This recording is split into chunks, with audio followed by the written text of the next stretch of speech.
Donc en novembre, j'ai encaissé 25 000 € net avec seulement 2 créatrices OnlyFans. Dans cette vidéo, je vais te montrer exactement les étapes que j'ai réalisées afin d'atteindre ces résultats. Tu peux voir les résultats s'afficher à l'écran en vidéo pour te prouver que ce sont bien mes vrais dashboards Inflow et OffMy. Moi, je m'appelle Gaëtan, je gère aujourd'hui 6 créatrices. L'agence tourne à 25 000 € par mois net, mais dans cette vidéo, je vais zoomer uniquement sur novembre, sur ces 2 créatrices qui nous ont permis de faire les 25 000 € pour que tu vois que tu n'as pas besoin d'en gérer une vingtaine pour bien gagner ta vie. Maintenant, rentrons dans le vif du sujet et les 3 changements que tu dois mettre en place si ce n'est pas déjà fait. Première étape, on a changé le prix des abonnements OnlyFans et Mime.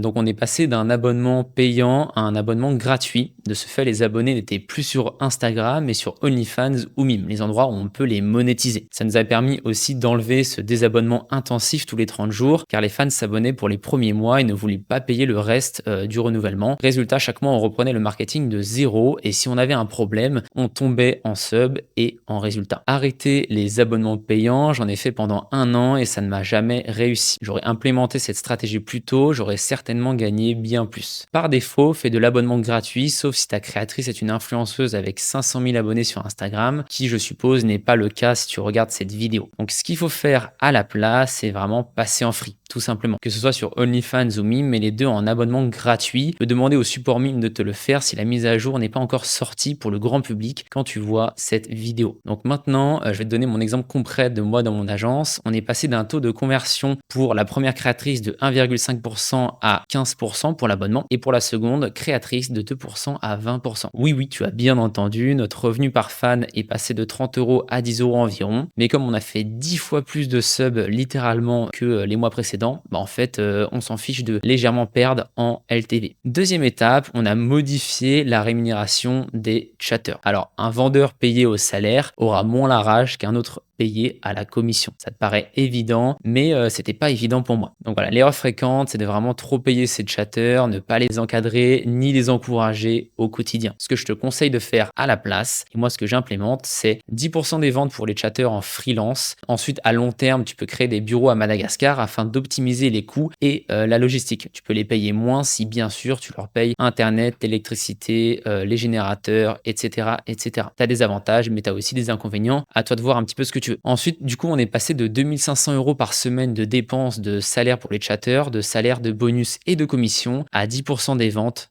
simplement. Plus de ventes, moins de dépenses, moins de stress et moins de coûts fixes. Ils ont plus vendu, on les a moins payés. Troisième étape, on est reparti sur la stratégie marketing qui a toujours fonctionné pour moi, à savoir celle d'Hormozy, More, Better, New. Donc en fait, c'est ce que j'ai utilisé et ce que je t'ai dit sur YouTube depuis 1 an, à savoir publier une quantité astronomique de contenu sur un seul compte Instagram et dupliquer ce qui marche. Les erreurs fréquentes, c'est un peu de faire le Picasso, de se dire que voilà, en publiant un Reels par jour, on va percer, se disperser sur 20 comptes Instagram différents, trop faire travailler la créatrice, elle est en burn-out, etc., etc. Ça, il ne faut absolument pas faire. Faire le Picasso, j'entends par là, prétendre que tu es un génie du marketing et publier un seul Reels par jour en sachant pertinemment à l'avance que ce Reels va marcher alors que c'est faux. On ne sait jamais quel Reels va marcher. Moi, ce que je te conseille de faire, c'est tout simplement de bourriner. Voilà, tu all-in sur un compte Instagram et tu passes ta journée à publier du contenu. Que ce soit du contenu que ta créatrice a fait ou alors des petits montages que tu fais, il faut publier, publier et publier. Exemple concret, on est passé de 2 millions de vues sur les 30 derniers jours à 10 millions. On est passé de 20 free subs par jour à 80 sans compter les SFS, etc. Et tu peux voir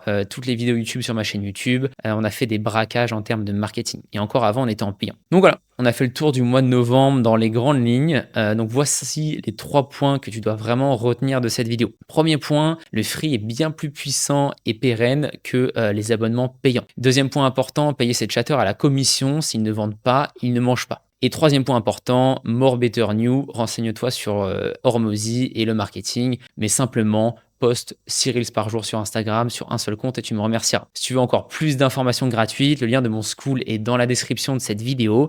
C'est totalement gratuit. Et voilà, je te souhaite une bonne journée. À la prochaine.